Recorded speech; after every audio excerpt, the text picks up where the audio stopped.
Hi guys, welcome to creating wealth. तो आज हम बात करेंगे Krishna diagnostic and Aarti drugs के क्वार्टर थर्ड के क्वार्टरली रिजल्ट्स के बारे में। और देखेंगे कि किस तरीके से इनके जो है रिजल्ट्स आते हुए दिखे हैं और आगे आपको किस तरीके का बिहेवियर जो है स्टॉक्स पे देखने को मिल सकता है। तो बात करें कृष्णा डायग्नोस्टिक की, तो यहाँ पे अगर इनकम इनकी देखी जाए तो इनकम में अगर देखेंगे तो आपको डेटा एक्चुअली इनकम मिलेगा नहीं, क्योंकि अभी रिसेंटली लिस्टेड स्टॉक है। तो मैं आपके सामने अगर बात करूं क्वार्टर के रिजल्ट की, तो क्वार्टर का रिजल्ट्स जो है इनका एक इनकम के लिहाज से अगर देखेंगे तो कहीं ना कहीं थोड़ा सा उसी के नियर बाई जो है आती हुई दिखी है इनकी इनकम, जितनी इनकम जो है प्रीवियस क्वार्टर के अंदर जो है आती हुई दिखी थी। और साथ ही साथ अगर बात करें कि किस तरीके से इन्होंने जो है एक्सपेंस अपने जो है कम किए हैं, तो एक्सपेंस को अगर नजर में अगर रखा जाए तो कहीं ना कहीं जो है कंपनी इस बार प्रीवियस क्वार्टर से और इस बार जो है प्रॉफिट जो है ज्यादा बढ़ाती हुई दिखी है। और एक्सपेंस कहाँ कहाँ पे कम हुए हैं ये भी मैं जो है आपके सामने रखूं, तो पहला तो जो है cost of material consumed. Cost of material consumed में आप देखेंगे तो पहले जो है प्रीवियस क्वार्टर के मुकाबले जो है इनकम जो इनकी जो एक्सपेंस है वो कम होते हुए दिखे हैं। एंड साथ के साथ फाइनेंस की अगर बात करें तो फाइनेंस वाले एरिया में भी जो है एक्सपेंस कम होते हुए दिखे हैं। ये दोनों जो एरिया हैं, यहाँ पे जो है एक्सपेंस कम होने की वजह से इस बार जो है कंपनी प्रीवियस क्वार्टर के मुकाबले इस वाले क्वार्टर में जो है ज्यादा प्रॉफिट लेके आती हुई दिखी है, अगर देखा जाए तो उसके हिसाब से। एंड साथ ही साथ अगर बात करें प्रॉफिटेबिलिटी की, प्रॉफिट आया क्या है, तो प्रॉफिट अगर देखेंगे तो करीब करीब 12.5 करोड़ के सामने प्रॉफिट करीब करीब 16 करोड़ के आसपास जो है आता हुआ दिखा है। मतलब प्रॉफिट जो है बढ़ता हुआ दिखा है, कहीं ना कहीं कॉस्ट ऑफ मटेरियल कॉस्ट जो है कम होने की वजह से।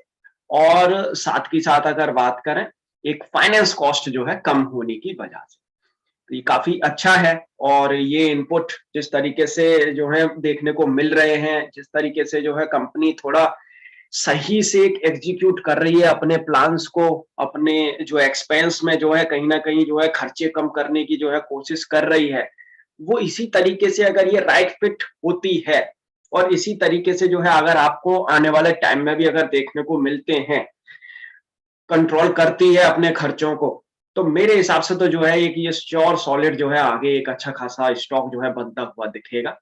अब बात करें इसके चार्ट पैटर्न की, चार्ट पैटर्न अगर आप देखेंगे तो स्टॉक में आपको जो है अभी तो इस समय पे जो है नरमी देखने को मिल रही है। अच्छा खासा फॉल जो है स्टॉक ऑलरेडी दिखा चुका है। अगर इसके हाई की अगर बात करें तो करीब करीब 1100 रुपए के आसपास का हाई है और स्टॉक इस समय पे ट्रेड हो रहा है 650 रुपए के आसपास। ये वीकली कैंडल्स हैं, वीकली कैंडल्स में अगर आप देखेंगे तो आपको जो है इतने चार्ट के अंदर आपको सबसे ज्यादा जो है रेड कैंडल्स का ही जो है फॉर्मेशन आपको जो है मिलेगा, और ग्रीन कैंडल्स का फॉर्मेशन बहुत ही कम है रेड कैंडल के मुकाबले। लेकिन ये वाला जो एरिया एक जो बन गया है, आप देखेंगे करीब करीब नवंबर से अक्टूबर नवंबर से ये वाला जो एरिया जो फॉर्मेशन ये जो हुआ है कंसोलिडेशन का, जब तक मुझे लग रहा है कि ये वाला एरिया ब्रेक नहीं होता है तब तक कहीं कोई प्रॉब्लम की बात नहीं है, जो है 625 रुपए का। यहाँ पे अगर रिस्क एंड रिवॉर्ड रेशियो की बात किया जाए तो बहुत ही आप एक मिनिमम रिस्क पे आप एक अच्छा खासा रिवॉर्ड जो है इस स्टॉक में पा सकते हैं आने वाले टाइम में।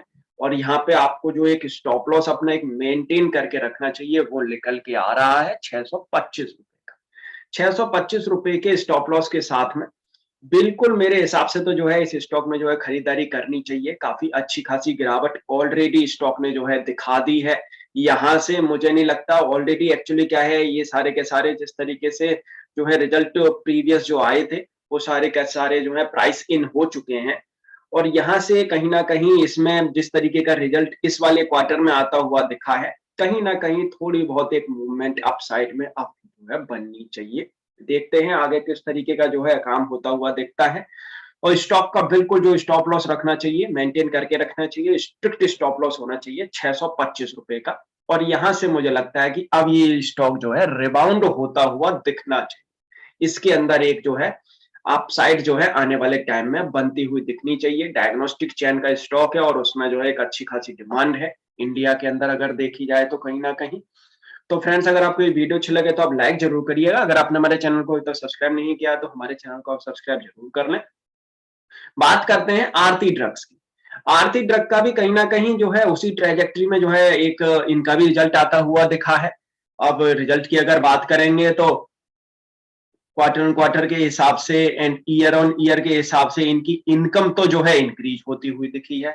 अब ये इनकम इंक्रीज हुई क्यों है, ये देखने वाली बात है। सबसे बड़ी बात तो कहीं ऐसा तो नहीं कि ये इनकम इंक्रीज होने के पीछे जो रीजन, या तो ये भी हो सकता है कि फिलहाल जो ओमिक्रॉन वेरिएंट की वजह से कहीं ना कहीं जो है इनकम इंक्रीज हुई हो, या फिर कहीं ना कहीं जो है कंपनी कुछ एक और मतलब उसकी जो प्रोडक्ट है उनमें डिमांड जो है धीरे धीरे करके जो है एक नॉर्मल सी में जो है डिमांड जो है बढ़ती हुई दिख। अगर नॉर्मल सी में आ रही है तो कहीं ना कहीं ये एक बेटर साइन हो रहा है, क्योंकि यहाँ से एक प्रॉफिट जो है रिबाउंड करता हुआ दिख रहा है। क्वार्टर ऑन क्वार्टर बेसिस पे प्रॉफिट में कहीं ना कहीं एक रिबाउंड करता हुआ दिख रहा है। तो यहाँ से अगर ये बिल्कुल अगर नॉर्मल सी वाला एरिया है कि यहाँ से अब प्रॉफिट नीचे नहीं जाएगा, तो कहीं ना कहीं मुझे लगता है और यहाँ से प्रॉफिट जो है बढ़ता हुआ दिखेगा, ये सस्टेन कर सकता है। तो यहाँ से मुझे लग रहा है स्टॉक भी जो है आने वाले टाइम में आप देखेंगे रिबाउंड करता हुआ दिखेगा आने वाले महीनों के अंदर। इनकम ठीक ठाक है, 9 मंथ और 9 मंथ के हिसाब से भी इनकम की अगर बात करी जाए तो वहां भी कोई प्रॉब्लम नहीं देखने को मिल रही है। अब प्रॉफिटेबिलिटी की अगर बात करें तो प्रॉफिटेबिलिटी में भी आप देखेंगे तो स्टॉक जो है 68 सीआर के सामने प्रीवियस ईयर में इसी क्वार्टर में इसने 68 सीआर जो है प्रॉफिट किया था। लेकिन इस बार जो है करीब करीब 58 सीआर है, कोई प्रॉब्लम नहीं है। इतना प्राइस इन ऑलरेडी जो है स्टॉक में हो चुका है, स्टॉक काफी जो है गिरावट भी दिखा चुका है। लेकिन क्वार्टर ऑन क्वार्टर देखेंगे तो 42 सीआर के सामने इस समय पे 58 सीआर है। यहाँ पे जो बाउंस बैक जो देखने को मिल रहा है, मुझे लगता है कहीं ना कहीं अब स्टॉक में भी ये बाउंस बैक अगर आता है तो बहुत ही अच्छा एरिया जो है स्टॉक इस समय पे जो है इस समय पे ट्रेड कर रहा है। रिवॉर्ड रेशो बहुत ही अच्छा है, फेवरेबल रिस्क रिवॉर्ड रेशो है। अब बात कर रहे हैं 9 मंथ और 9 मंथ की। 9 मंथ और 9 मंथ में तो हालांकि पेन अभी है, 228 करोड़ के सामने अभी 150 करोड़ ही जो है आ पाया है। अब नेक्स्ट क्वार्टर में भी अगर आप 50 करोड़ का अगर अंदाजा लगाते हैं तो करीब करीब वो 200 करोड़ के आसपास जो है जाता हुआ दिखेगा। 200 करोड़ का समझ लो आप 280 करोड़। तो प्रीवियस 2021 में इसने जो है 280 करोड़ के आसपास का जो है एक प्रॉफिट जो है किया था। वहां पे आप देखेंगे तो करीब करीब 200 करोड़ का आपको जो है प्रॉफिट इस वाले साल में होता हुआ दिखेगा। ऑलरेडी ये सारी चीजें फैक्टर हो चुकी हैं प्राइस के अंदर। जिस तरीके का जो है ऑलरेडी जो है स्टॉक में गिरावट आप देखेंगे, कंसोलिडेशन देखेंगे बहुत समय से चल रहा है। यहां से कहीं ना कहीं 200 करोड़ का जो प्रॉफिट ये कंपनी जो करके चल रही है 180 से 200 करोड़ का, ये प्रॉफिट अगर कहीं ना कहीं अगर सस्टेन करता है या इसके ऊपर अगर जाने की अब आगे 2022 2023 में अगर ये सारी चीजें अगर होती हैं तो कहीं ना कहीं आप देखेंगे आप स्टॉक में अब चाल बनना शुरू होनी चाहिए। और ये कहीं ना कहीं जो है मोमेंटम में आना चाहिए। बहुत समय हो गया स्टॉक को रुके हुए, ये अब यहाँ से निकलना चाहिए। तो यहाँ पे अगर बात करें स्टॉक के चार्ट पैटर्न की, जो मैं आपके सामने जो है रखता हूँ, तो चार्ट पैटर्न भी अगर आप देखेंगे स्टॉक का जो है रिजल्ट ऑलरेडी आ चुका है। प्रीवियस अगर आप इसका फॉर्मेशन देखें, पिछले कुछ सालों का अगर आप फॉर्मेशन देखेंगे, इस वाले एरिया को अगर आप हटा दें और 2020 से पहले का अगर आप देखेंगे, यहाँ पे देख सकते हैं कंसोलिडेशन 5-5 साल जो है इसने एक ही जगह पे जो है खड़े रह के कंसोलिडेशन किया है। अब यहाँ पे देखने वाली बात ये है कि यहाँ से जो है स्टॉक अब ये मोमेंटम किस तरीके से जो है पकड़ता है, तो मोमेंटम की बात है। और अब यहाँ पे अगर रिस्क रिवॉर्ड रेशियो की अगर बात करी जाए, बहुत ही एक हल्का सा जो है आपको रिस्क लेना चाहिए 485 रुपीज का। 485 रुपीज के स्टॉप लॉस के साथ में बिल्कुल जो है स्टॉक में इस समय पे परचेसिंग हो जानी चाहिए। यहाँ पे यहाँ से अगर नीचे जाता है फिर तो आप निकाल ही दो, फिर तो कोई प्रॉब्लम है।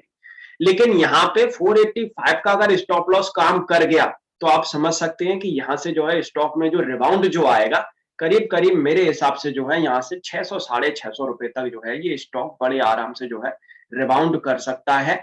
और हो सकता है कि ये आपको 750 रुपए तक भी रिबाउंड करता हुआ दिखे। तो फर्स्ट तो मुझे लग रहा है कि करीब करीब 600 साढ़े 600 तक जो है जाना चाहिए। 700 साढ़े 700 के ऊपर अगर निकल जाता है तो बहुत ही फिर तो सॉलिड है, फिर तो कहीं मुझे नहीं लगता आगे फिर दोबारा से जो है डिस्टरबेंस इसमें दिखेगी। फिर ये जो है कोशिश करेगा ये स्टॉक निकलने की अपने लाइफ टाइम हाई के पास। टाइम लगेगा, ऐसा नहीं है कि 1 क्वार्टर के अंदर ही हो जाए या 2-3 महीने के अंदर हो जाए, लेकिन यहाँ से रिबाउंड ज़रूर आना चाहिए जिस तरीके का रिजल्ट जो है आया है। और आने वाले टाइम में अगर इसी तरीके के रिजल्ट जो है ये देती रही कंपनी, तो कहीं न कहीं आप देखेंगे प्राइस में मोमेंटम बहुत तेज़ी से जो है आना स्टार्ट होगा। क्योंकि ये वाली जो कैंडल बनी थी आप देखेंगे करीब-करीब अगस्त 2020 के अंदर, ये वाली कैंडल को कंप्लीटली ढकने में, और अभी तक तो ये समझ सकते हैं आप ढकी भी नहीं है। इस कैंडल को 1 महीने की कैंडल को जो है ढकने में आप देखेंगे कितने महीने की कैंडल्स भी जो है इसको कंप्लीटली ढक नहीं पाई हैं। तो यहाँ से देखेंगे तो स्टॉक जो है कंसोलिडेशन कह सकते हैं, या आप देखेंगे तो बहुत ही एक छोटा-छोटा फॉल जो है इसमें आता हुआ दिखा है। लेकिन अब अगर ये मोमेंटम में आता है, तो ये फॉल बहुत जल्दी जो है भर भी सकता है। अपना भी एनालिसिस एक बार ज़रूर कर लें, उसके बाद ही स्टॉक को बाय सेल या होल्ड करें। दोनों ही स्टॉक्स में रिस्क एंड रिवॉर्ड रेशियो बहुत ही बेहतरीन जो है बनता हुआ दिख रहा है। स्मॉल रिस्क के साथ में आप बेहतर जो है इसमें एक अच्छा प्रॉफिट जो है कमा सकते हैं। Thank you.